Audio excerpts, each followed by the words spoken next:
When the web was designed in the early 1990s, its architects wrote a list of error codes, the little numbers a website sends back when something goes wrong. 404. Page not found. 403. Forbidden. And tucked in the middle, one code they defined, but deliberately left switched off. Number 402. Its meaning, written into the blueprint of the internet, and then left dormant for more than 30 years, was two words: payment required. The people who built the web reserved a slot for a future where you'd have to pay to read something, and then chose not to use it. For 3 decades, it just sat there, an unused door. In 2025, someone finally opened it, not to charge humans, to charge the machines. This is the story of how the open web started building a toll gate, and why that toll gate might be the only thing standing between the internet and its own extinction. In the last episode, the story was clean. AI breaks the web's business model by taking content and keeping traffic. That's true. But clean stories are usually incomplete ones. And this one has 2 complications that make the answer harder and far more interesting. Complication 1. Disintermediation doesn't kill everyone. Some suppliers survive being cut out. A few even get rich doing it. There's a pattern to who lives and who dies. And once you can see it, you can see the entire future of the web. Complication 2. The one nobody in Silicon Valley wants to say out loud. The aggregator has a problem too. If AI answers strip the web of traffic, and the web stops publishing, then the models lose the very thing they depend on: a living supply of fresh human knowledge. The machine that eats the web for lunch has to worry about what it eats tomorrow. So this isn't a simple story of the web dying. It's a story about a fragile new equilibrium. Whether the open web gets repriced from a free, ad-funded commons into a metered, licensed utility. A supply layer that a handful of answer engines pay to keep alive. Whether that equilibrium holds is a multi-hundred-billion-dollar question. Let's build the answer from the ground up, starting with history, because every single piece of this has happened before. Let's start with the businesses that got disintermediated and did not come back, because how they died tells you exactly who's next. Case 1. The travel agent. In 1995, if you wanted to fly somewhere, you called a person who owned something you didn't: access to the airline booking systems. That access was the entire moat. Then the airlines put those systems online, and sites like Expedia, and later the airlines themselves, let you do it yourself. The information asymmetry that justified their cut simply dissolved. The job didn't disappear, but the reason you had to pay for it did. And the agents who survived did so by becoming specialists selling expertise, not access. Notice the mechanism. They didn't lose to a better travel agent. They lost to a layer that made the middleman unnecessary. Case 2. The Yellow Pages. A physical directory of local businesses, subsidized by ads, dropped on every doorstep. Google Maps and search didn't just make it worse. They made it pointless. The asset, a list of who exists and how to reach them, became free and instant. Case 3 rhymes the loudest. The encyclopedia. For 2 centuries, Encyclopedia Britannica sold expensive, authoritative, human-written knowledge. In the 1990s, Microsoft's Encarta undercut it on a CD-ROM. Then Wikipedia undercut Encarta all the way to zero. Free, crowd-written, effectively infinite. In March 2012, Britannica announced it would stop printing altogether. The 32-volume set it had published in 2010 would be the last physical edition in its 240-year history. Each step, the same move. The layer above commoditizes the layer below by making its core product free. And here's where the pattern turns and looks directly at us. Wikipedia, the disruptor that killed the encyclopedia. is now one of the most cited sources inside AI answers. Which means the thing that ate Britannica is being eaten in exactly the same way.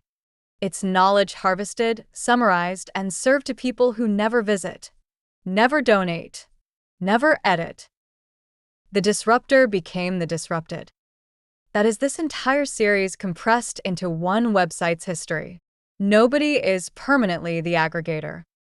Everyone is eventually someone else's supplier. There's an even sharper warning here, and most people have forgotten it. Around 2010, a wave of content farms flooded the web with cheap, mass-produced articles engineered purely to rank on Google. Companies were built on it, some worth hundreds of millions.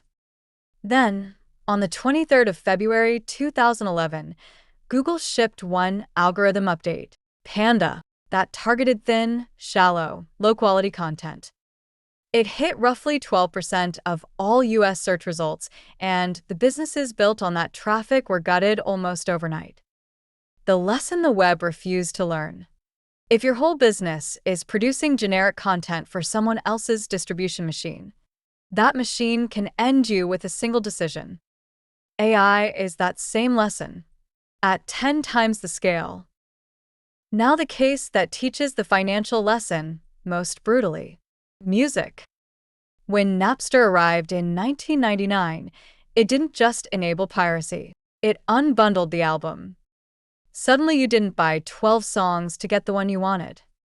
US recorded music revenue, measured at retail value, fell from $14.6 billion in 1999 to under $7 billion by 2014. Cut in half in nominal terms, and considerably worse once you adjust for inflation. Streaming eventually stabilized the industry's top line.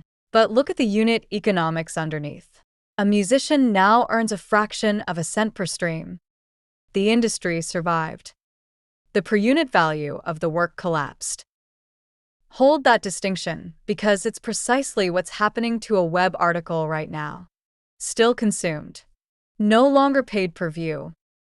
So that's where the pattern held. But, and this is what separates real analysis from doom, it did not hold everywhere.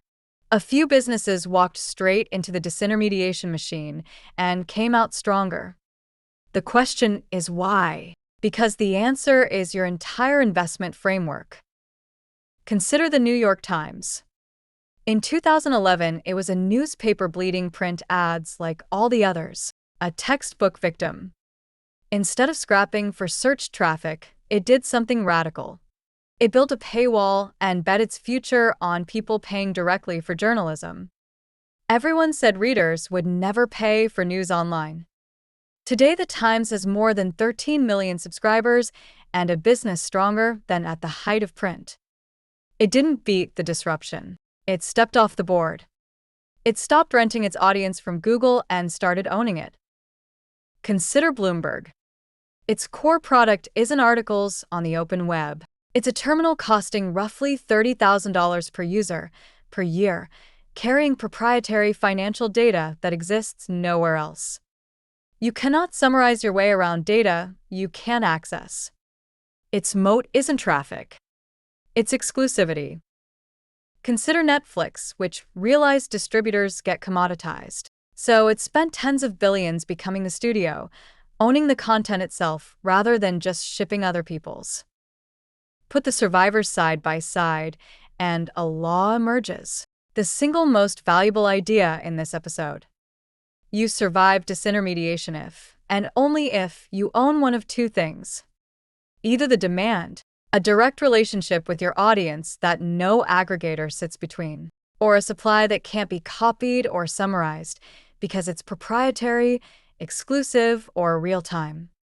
Own the customer, or own something unsummarizable. Everyone in the mushy middle, the generic ad-funded, search-dependent publisher, is exactly the profile that gets eaten. And the web is mostly mushy middle. That's why this is an extinction event for a category, not for everyone. Now, let's do what almost no video on this topic does. Read the actual documents. Not the headlines about them, the primary sources. Because the real story is always in the fine print. Document 1. Alphabet's quarterly earnings. Wall Street reads the top line. Google's search revenue, around $60 billion in the first quarter of 2026, up 19%. Healthy. But scroll down to a line most people skip. Google Network. This is the business where Google places its ads on independent, third-party websites and pays those publishers a share.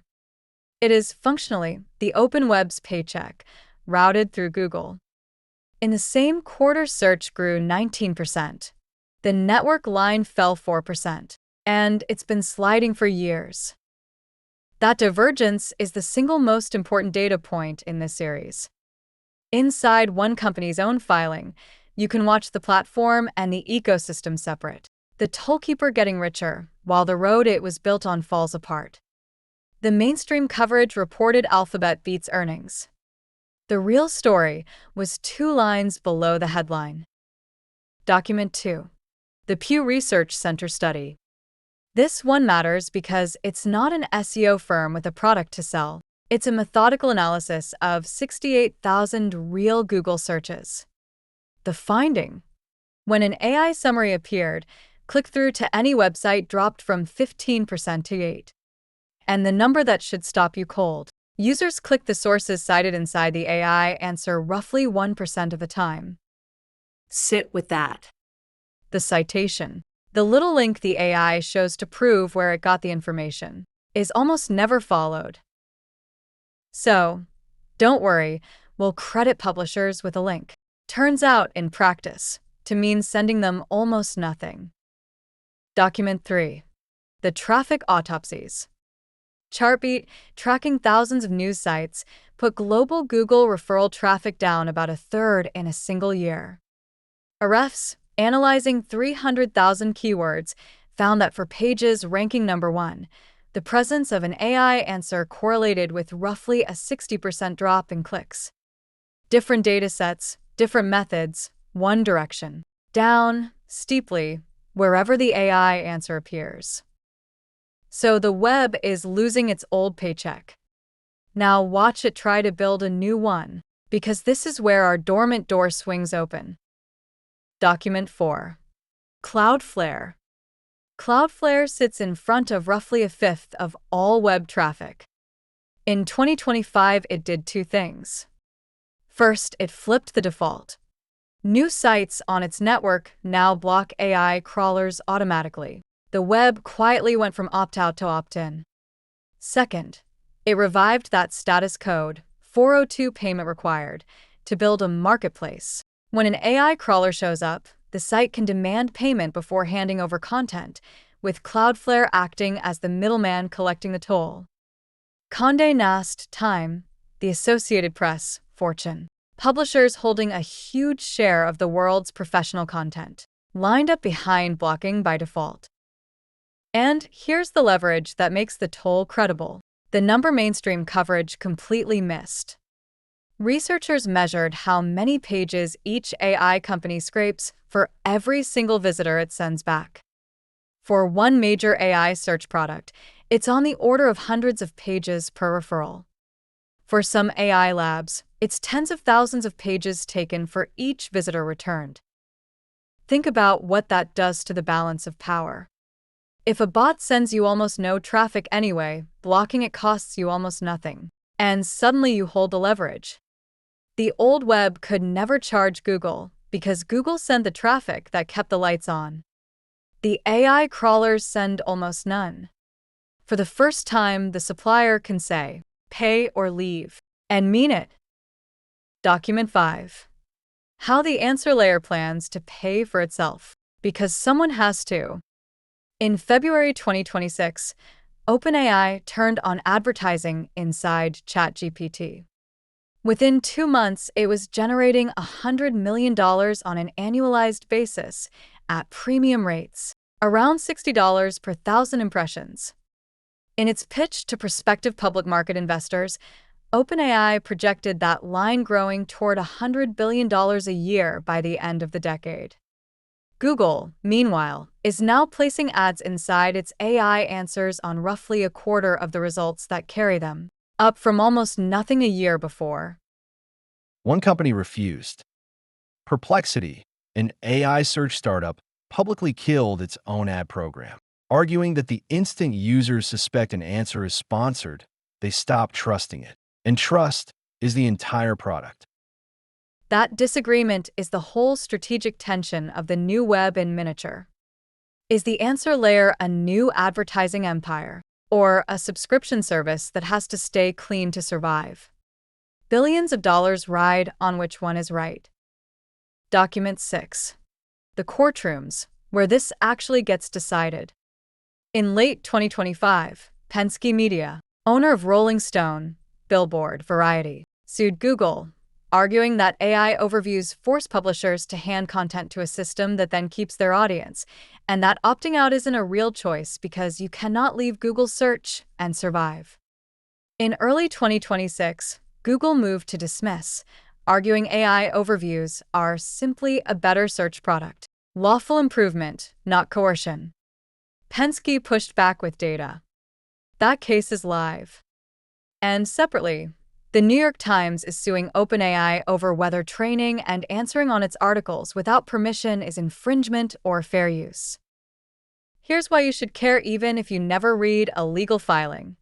These cases will decide whether AI companies are required to pay for content or free to take it. That one distinction is the difference between the open web becoming a licensed, paid supplier and an unpaid one strip mined until it's gone. The law is about to set the price of the entire web. Now, let's build the model.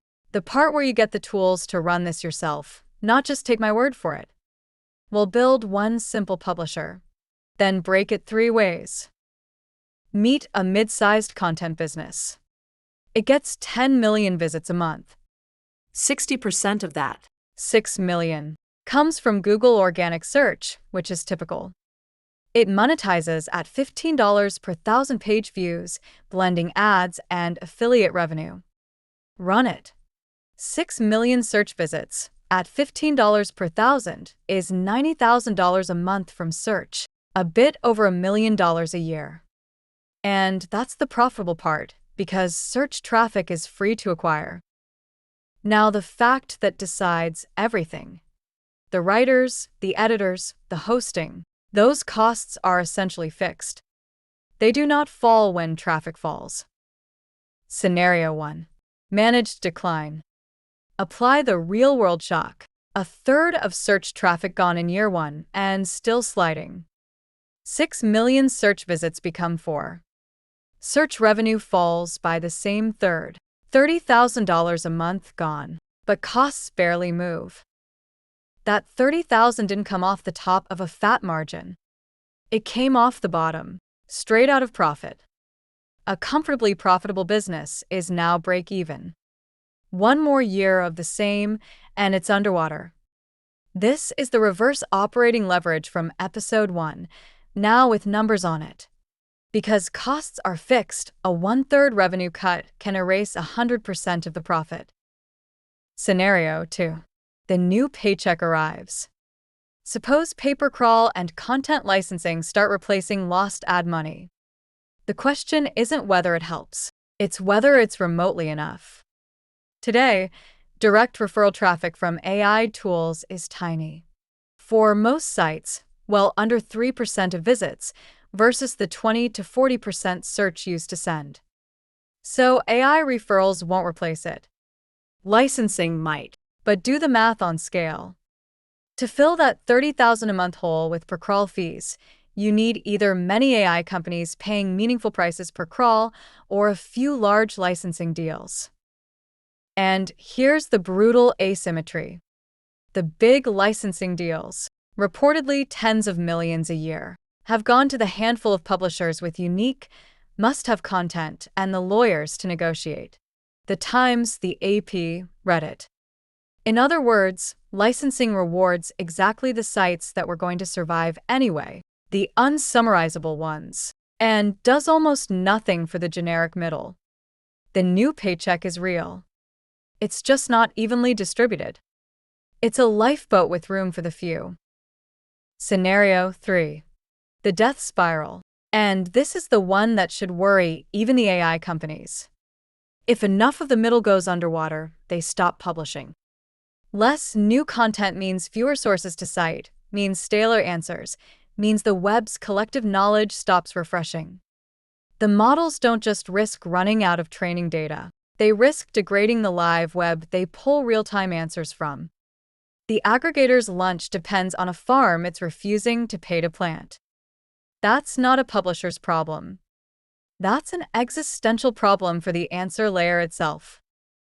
Now flip the model over. Where does all that vanishing money go? Not into thin air.